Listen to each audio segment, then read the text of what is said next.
Yeah, ultimately we got these equations. One is consequence of Gauss law, E bar dot dA bar is equal to Q enclosed by epsilon naught. It gave E perpendicular above minus E perpendicular below is equal to sigma by epsilon naught, and curl equal to 0 or closure line integral equal to 0. It gave parallel component. Parallel means which parallel direction, am I right? That's why you have to write in a vector notation. E parallel above is equal to E parallel below.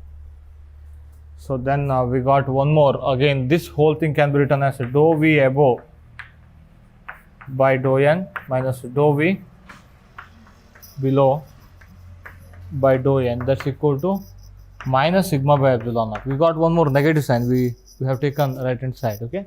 So then last one, V above is equal to V below. Potential is always continuous. Okay. So try to apply this one. I think 30th problem. Okay, 2.30. It is to apply this boundary condition or cross check them for whatever problem we have done. Okay. Now,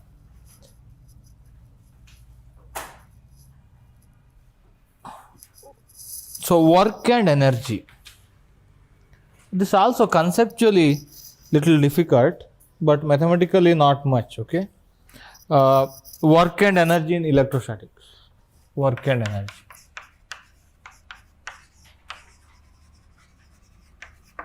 Work and energy in electrostatic. Now, so how do you define a work done? Suppose if you are moving a charge from point A to point B, then work done is integral A to B force F dot dl. Am I right? F dot dl. Now, how do again? I mean, usually whatever the charge we move, that is a test charge. Okay, source charges will never move. Okay, our idea is we have source charge Q1, Q2, Q3, Q4 and so on. Okay, so we have a test charge Q here. We are moving test charge. Okay, we are finding what is the work done on test charge or what is the work done in moving the test charge. Okay, from point A to B. So now, what is that force now? F dot dl. That is force that you applied. Right, on that Q to move the charge, so that work done by you, isn't it? Suppose for a time sake, let me take all of them as so them are positive. Let me so give the formula and it will take care. If charges are negative, it will take care. Is that okay? So now look at here. Usually, suppose how do you define your force on your test charge that you are moving? So test charge into your electric field. Am I right? Test charge into electric field. So now look at here. So this is actually force on a test charge. Q into E is the force on test charge. Am I right? Q into E, that is a force on test charge. So but you have to apply opposite force to move that one. Suppose if you are moving a charge from infinity to at some point due to positive charge. Okay, suppose I have plus Q here. You are moving so this Q from infinity to this point. You have to do the work. Am I right? Or you have to apply force opposite to the electric field, or you have to apply the force opposite to the force experienced by the charge, isn't it? So that's why. So what you have to take here is, so you have to take, I mean, whatever the force that you apply, that will be minus Q into E. Q into E is force on the charge. That's what we say. Am I right? That's not force applied on the charge to move. Let me take positive charges. Formalism will take care of negative charges. Okay, let me take, this is also positive, this is also positive, you are moving this one.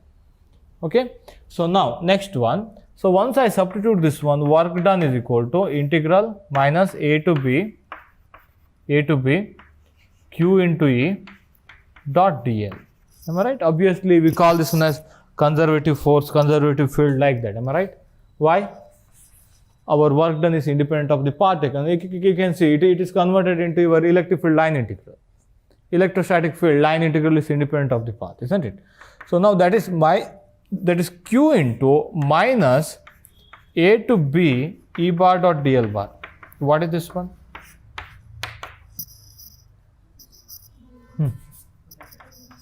Q into VB minus VA.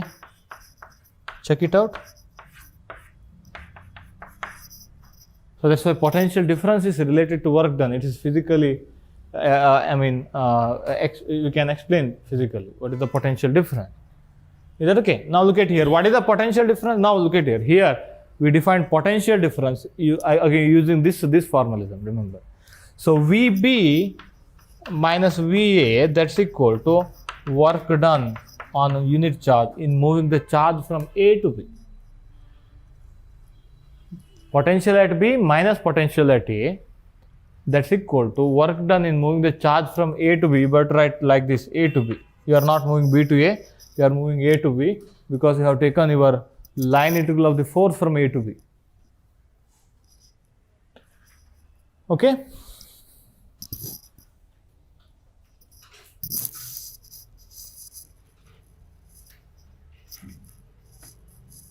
Write one sentence, potential difference between, look at here, he calls this one as potential difference between A and B. VB minus VA, he calls that one as potential difference between A and B, not B and A. Are you getting my point? Usually I think in exam they will mention difference. Otherwise if I say potential difference between A and B, whether you take VB minus VA or VA minus VB. If suppose answers with variable sign, then what will you do? Okay, usually they have to mention. Okay, write down potential difference between points A and B. Potential difference between points A and B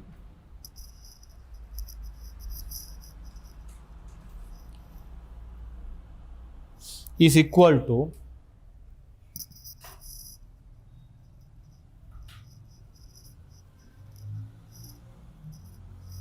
work per unit charge is equal to work done per charge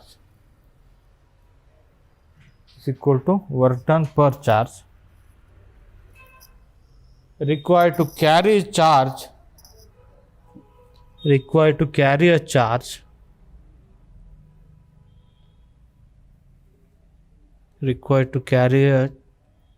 from A to B.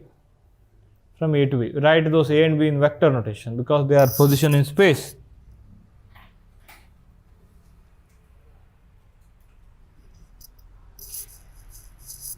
Okay. So now suppose I have some charge distribution here. Q1, Q2, Q3, Q4, and I am bringing my test charge from infinity to this point. I'm bringing my test charge from infinity to this point. What is initial point? Infinity. What is final point? This point, somewhere B. Okay. So what is so this was initial point, this was final point. Am I right? This was initial point, this was final point. Work done in moving the charge from infinity to B. Can I say like that? Infinity to B or infinity to some R. Let me write like this. I better write like this. Suppose somewhere I am going to choose the origin and I'll take look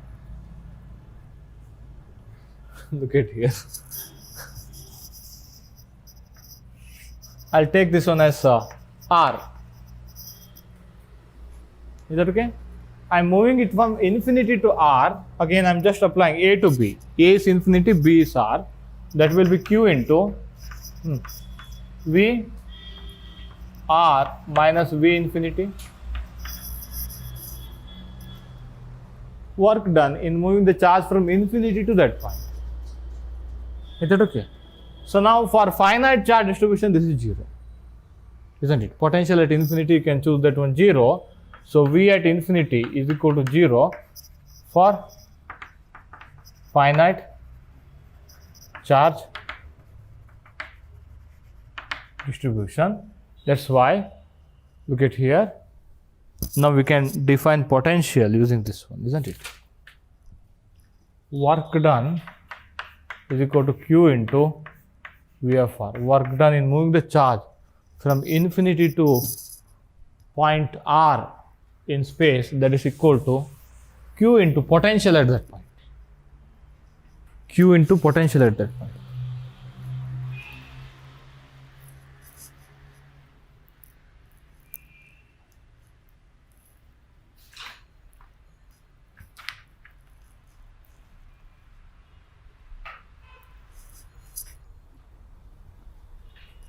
Now look at here. Now you can define your potential at R. What is this one? You better write infinity to R because you will forget. What is that work done? Work done in moving the charge from infinity to R. Isn't it? Now look at here. Potential at R, it is defined as work done per charge. Work done per charge in moving the charge from infinity to R. There's another definition I think we have taken in class 12. Okay?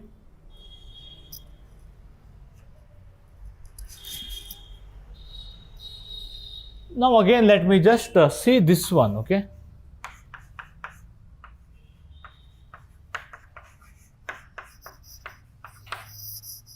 Suppose if you want to keep this Q at this point in space, again somebody holding these charges, okay? You have to imagine like that. Somebody holding these charges in space, isn't it? When there is mutual repulsion, then obviously somebody should have hold this one. Otherwise, what will happen if this is in space? When you move this one, this will also move other side, isn't it? So again, that's what we assume, okay? Somebody is holding this one. Again, so let me explain all of this later, little later.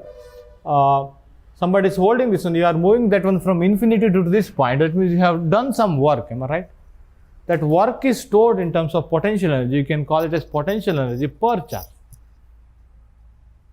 Okay, potential energy of this charge. Is that okay? You can call it as potential energy per unit charge. So potential energy, a kind of potential energy. This whole thing is a kind of potential energy that we just define little later. Okay.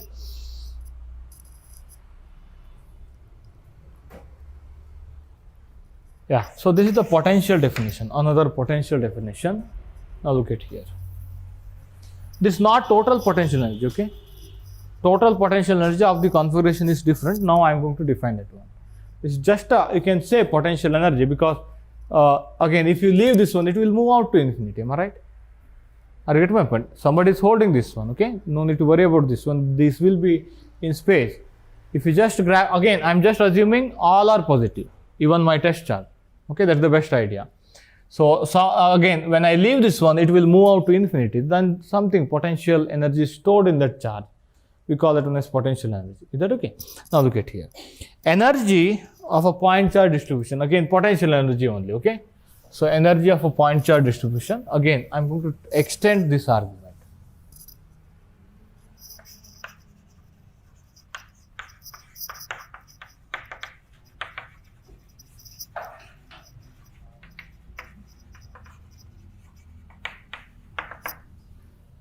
So this also needed. Suppose I have three charges, okay? So let me take three charges in space.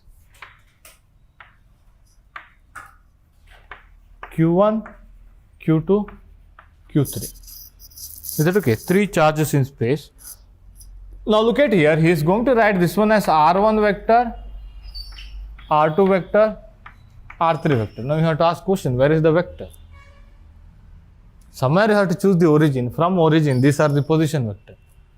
Are you getting my point? Have you seen earlier also? I have written A vector, B vector. For a point, I placed vector symbol. Okay.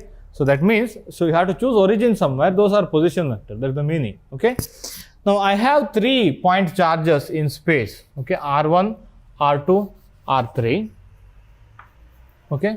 So now, again, I need what is the total work required to have this configuration. It is required to configure this system.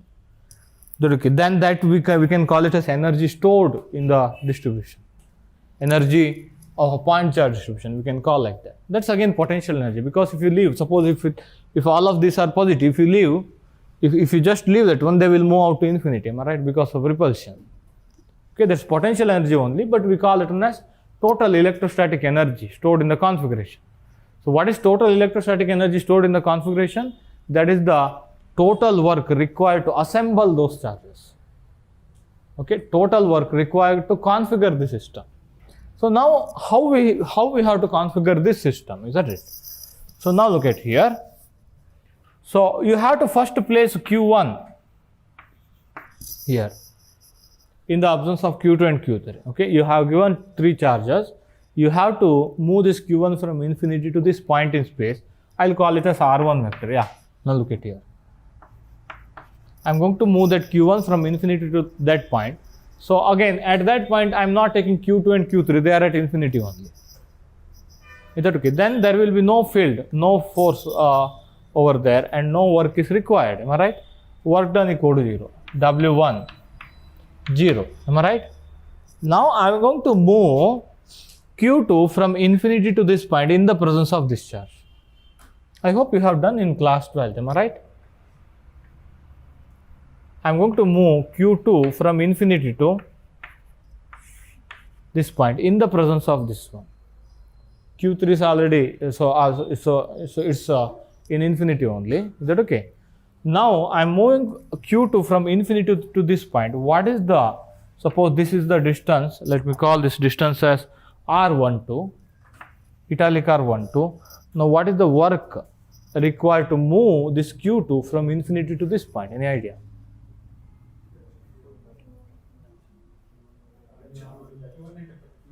You have to use that one. Is that okay? So work required to move a charge from infinity to some point in space is equal to charge that you are moving into potential at the point. Am I right? Work done required to move capital Q from infinity to point R in space, that's equal to Q into potential at R in space due to rest of all charges. Is that okay? That's why. What is the potential at this point? Again, if you have any potential at this point, that should be due to this one. Am I right? What is the potential at R2? 1 by 4 pi epsilon naught Q1 by italic R12. Am I right? Distance between those 2 points.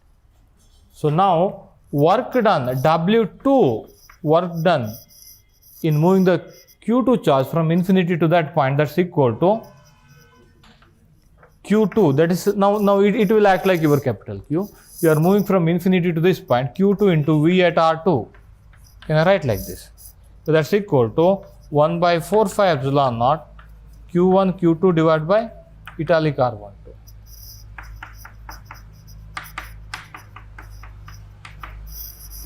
That is the second work done. W1 equal to 0. W1 equal to 0. Okay? Now, in the presence of these two, I assembled these two. Now I have to assemble this one.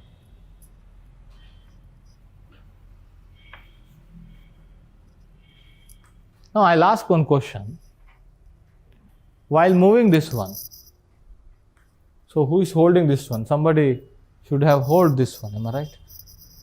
You move this one from infinity to this point. You are placing it over there. Okay?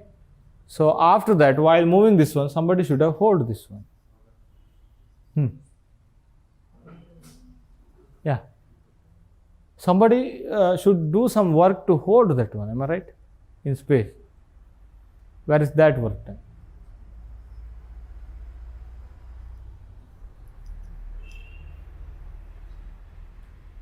You have calculated only work required to move this charge, isn't it?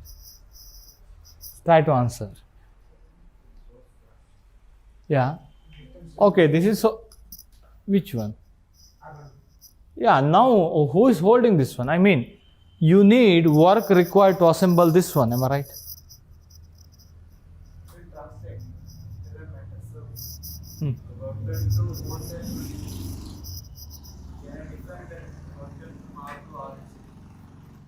Work done from? For this one. To hold that. Okay. You are not moving. That's what you are saying. That's why work done is 0. It's also a good idea. You are holding that one, but you are not moving.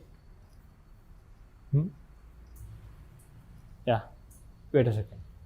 So now next one, look at here, Q3, you are moving again from infinity to this point in the presence of these two charges. Okay, so then what is the work done? W3, let me call this one as R3, so position R3. So that's equal to Q3 into potential at R3, isn't it? Q into potential at that point, that is the work done. So now what is the potential at this point? That is due to these two charges, am I right? What is this charge? Italic R, 1, 3, italic R, 2, 3. What is V at R3? Potential at this point due to these two? So that's why W3 is equal to 1 by 4 phi epsilon naught a Q1 by italic R 1, 3 plus 1 by 4 phi epsilon naught Q2 by italic R 2, 3, and the whole thing is multiplied by Q3. Check it out. When I add all of those work, I hope you have done this one in class 12, isn't it? In class 12, we did this one. Just revise. Okay. Now, total work required to assemble this configuration, that's equal to W1 plus W2 plus W3. W1 equal to 0. W2 is equal to 1 by 4 phi epsilon naught Q1 Q2 divided by R12 plus 1 by 4 phi epsilon naught Q1 Q3 divided by R13 Q1 Q3 divided by R13 plus 1 by 4 phi epsilon naught. So Q2 Q3 divided by R23. Write in that order only, okay? 1, 2, 1, 3, 2, 3. You will get to know why I'm writing that in that order, okay? It's not random again.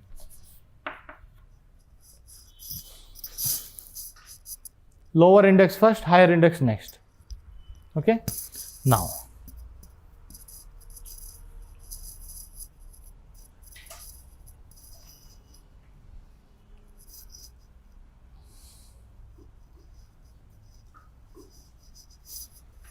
so suppose I have n number of this kind of point charges, then how do you generalize this statement? Isn't it? So can I write like that one? 1 by 4 phi epsilon naught summation over Qi Qj divided by Rij. Rij is what you call distance between Qi and Qj. That's it, isn't it? Distance between Qi and Qj. So I should be greater than j. So runs from 1 to n. I mean, they should touch all of those variables, but I should not equal to j. I should be greater than j. Or I better to write like this. Wait a second. Summation over both I and j. Am I right? Can you see this one? 1, 2, 1, 3, 2, 3. Suppose if you have 4 charges, 1, 2, 1, 3, 1, 4, 2, 3, 2, 4, like that, isn't it? And 3, 4, one more. Okay, just see the book. Okay.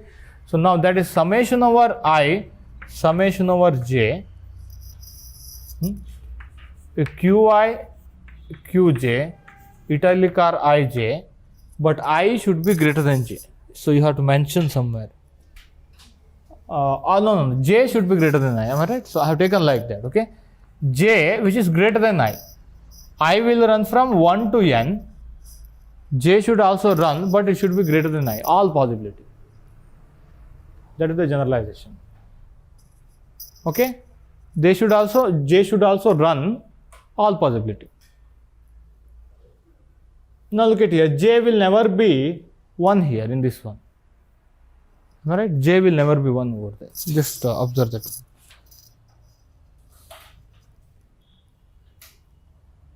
Now, the next idea here is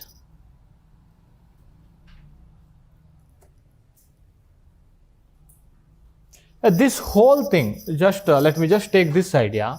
What I do here is Q1 Q2 divided by R12. Along with that one, I'll write Q2 Q1 divided by R21. I'm going to add those things as extra. What I do here is, so whatever I have here, I'm going to add 1 by 4 phi epsilon naught Q2 Q1 divided by R21. R21 is same as R12. Similarly, I'm going to add 1 by 4 phi epsilon naught Q3 Q1 divided by R31. Like that, I'm going to add them again. But, so change of index. I'm going to reverse the index and I'm going to add the same. So then, what I get here is I'm going to get double the work that earlier. Am I right? So then I'll divide by 2. Summation over I, summation over j. Okay.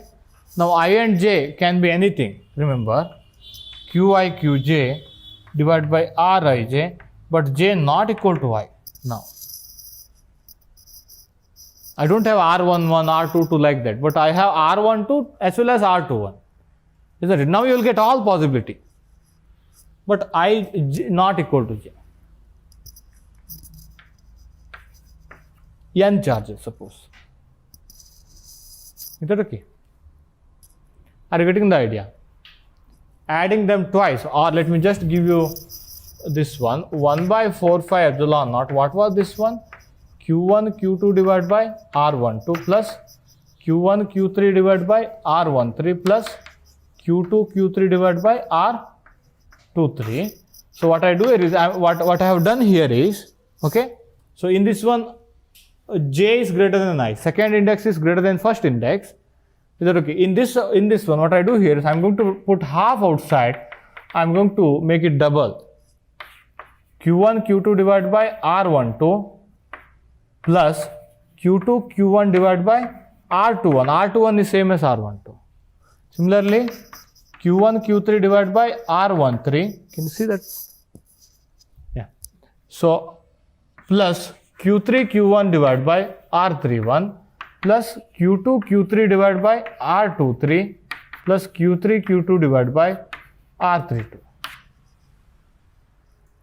Okay.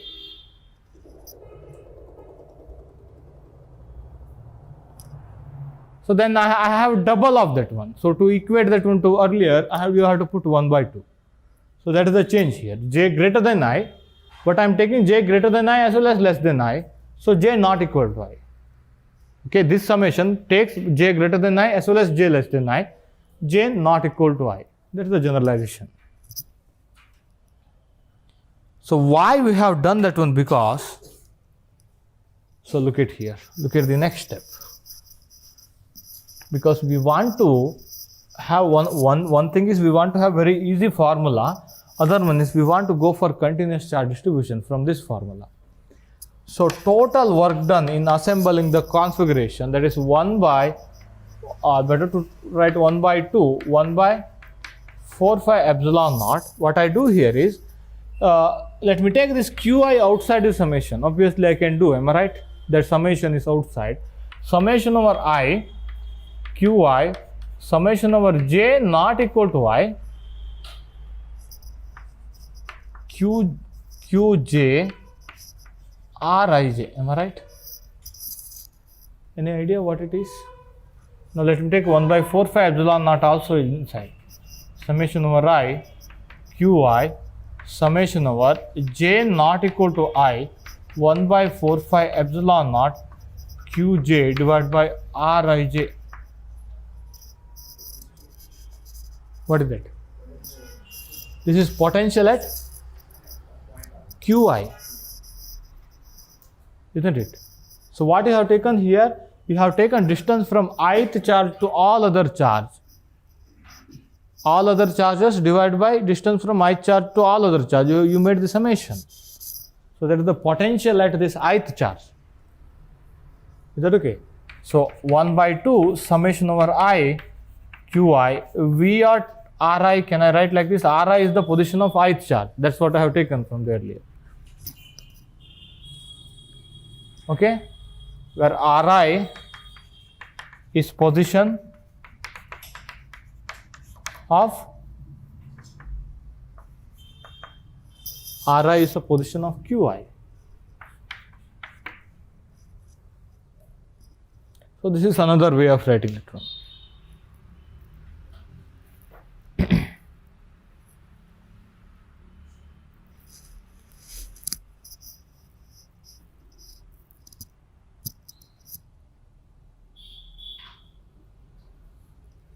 So he is saying energy stored in the configuration is not using potential energy, because we may get confusion with the potential, electrostatic potential V. Okay, but that is potential energy only. He has written somewhere here, it represents energy stored in the configuration, potential energy if you insist, though for obvious reason I prefer to avoid that word in this context. Okay, so because to avoid the confusion with the electrostatic potential, actually this is total potential energy in the system, because when you leave them they will fly apart or they will move on, isn't it? So that is potential energy stored in the system, or just electrostatic energy stored in the system, you can say like that. Okay, now you can do problem number 2.31, again class 12th level. Try 2.33, Madelung constant problem, ionic crystal. What is the, I think, work done per charge in assembling the system? Okay, it will be one infinite series. When you convert this one, you will get log of 1 plus x expansion. Okay, that is infinite series of charges, positive, negative, like that. So you will get this log of 1 plus x expansion. Okay, by somehow if you manage to write that one. Read the question carefully. Okay, I think he hasn't defined question with care, but try that one. Okay, so try that one. It's the Madelung constant question. Again, sometimes in GATE they will directly ask in a condensed matter point of view. Okay, so 2.33, 33rd problem, and 2.31 to 2.32. 2.32 is a conservation of energy and momentum, applying conservation of energy and momentum. We haven't solved much problem on this kind of thing. I mean, Newtonian mechanics, am I right? Conservation of energy and momentum, usually in part of Newtonian mechanics. Sometimes they may design question. So 2.32, okay. So two positive charge Q and QB are at rest, held together by massless string of length A. Now string is cut and particles fly off in the opposite direction. How fast each one going when they are far apart? When they are very far apart, how far they are moving? When they are very far apart, that means at infinity, it's purely kinetic energy. When they are together, it's potential energy stored. That's our total electrostatic energy. Okay, so to find those velocities, individual velocities, only potential energy equal to final kinetic energy, you will not get both velocity. What you will get, half m1 v1 square plus half m2 v2 square equal to initial potential energy. You will not get individual velocity. You have to use conservation of momentum. Initially momentum was 0, final momentum should be equal to initial, like that. You have to use both of them to find the velocity. So try that one. 31, 32 and 33. Okay, 33, let me do it later. Now I'll extend this argument. We have to do some problem quickly, okay?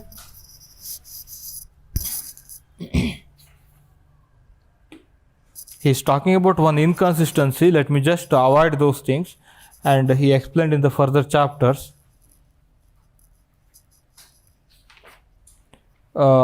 Energy of a continuous charge distribution.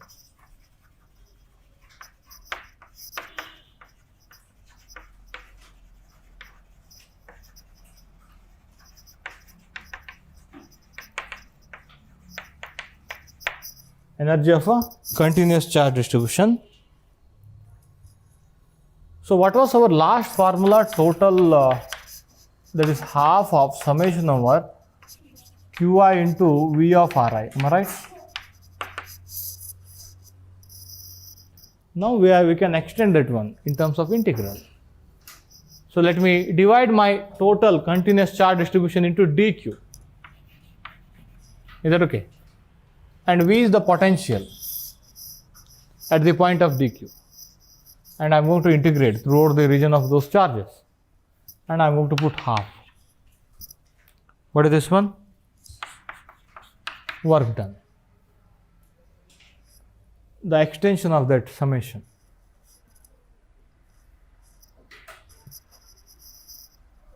Yeah. Any problem with the video?